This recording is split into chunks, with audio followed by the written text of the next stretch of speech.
I'm Jesslyn and I will be reading Louisa May Alcott's Little Women book for National Book Lovers Day. Christmas had arrived, but this year the March girls didn't feel very jolly. Their father was far away fighting in the army.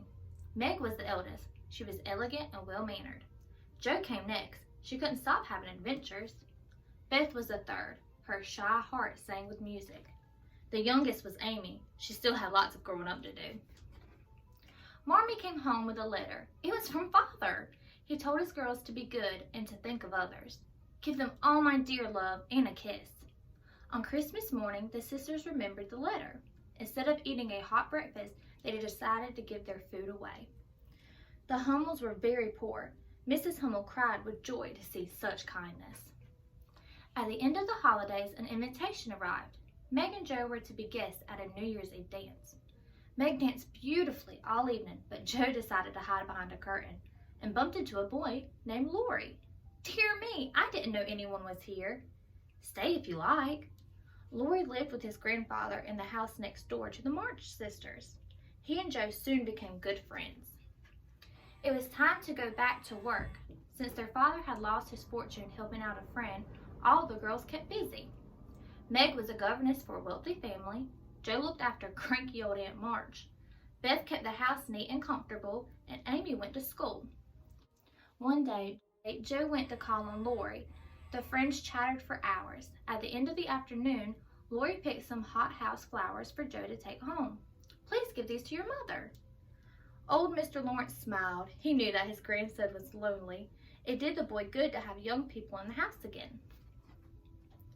The Marches and the Lawrences saw each other often. Even Beth finally found the courage to visit the big house next door. Beth loved to play Mr. Lawrence's grand piano.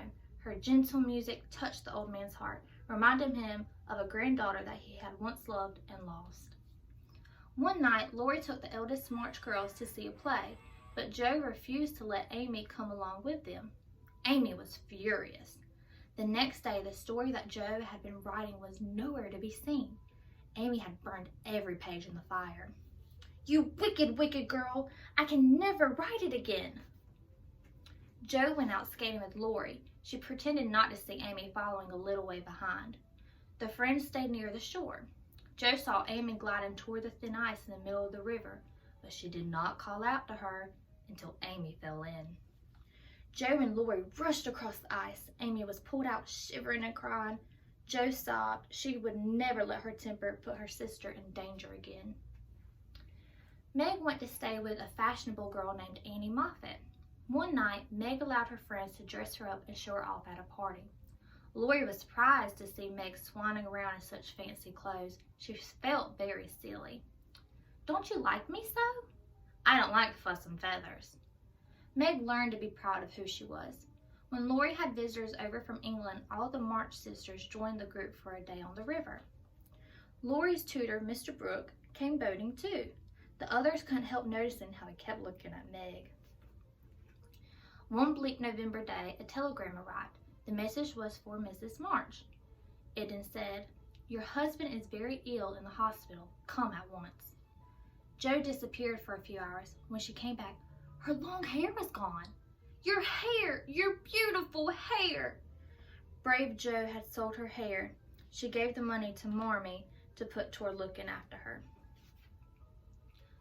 Jo, Meg, and Amy tried to work hard while Marmee was away, but the days were dark and difficult. Beth caught a fever and got sick. The doctor was worried. Laurie wrote to Marmee and asked her to return. At last, Beth began to get better. She was thrilled to wake up and see her sisters again, but another surprise was only just around the corner. Mr. March was well enough to come home for Christmas.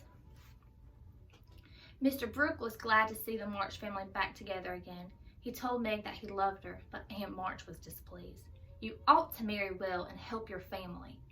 Father and Mother don't think so. John Brooke was poor, but now Meg knew that she loved him too. After a few years, Meg and John got married. At first, Jo felt sad that Meg was leaving home, but it warmed her heart to see everyone so carefree and happy. It wasn't long before Meg had some more good news.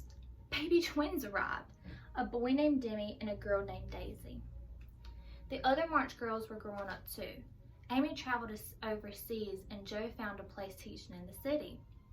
A German tutor lived in the same boarding house. Professor Bear adored books and writing as much as Joe did.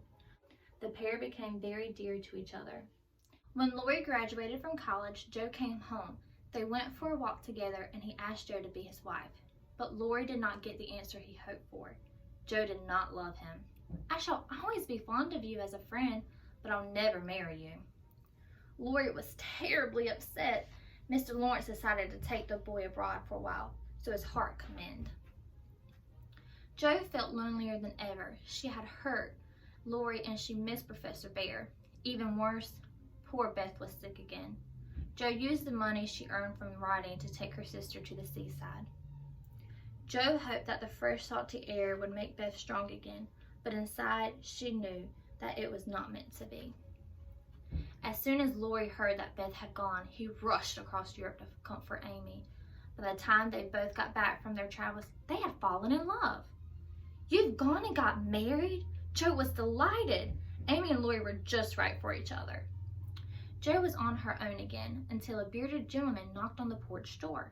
She had never been happier to see such a kind, smiling face. "Oh, Mr. Bear, I'm so glad to see you." The March family welcomed the professor into their home and their hearts. Joe had found true love at last. When old Aunt March died, she left her big house to Joe and the professor.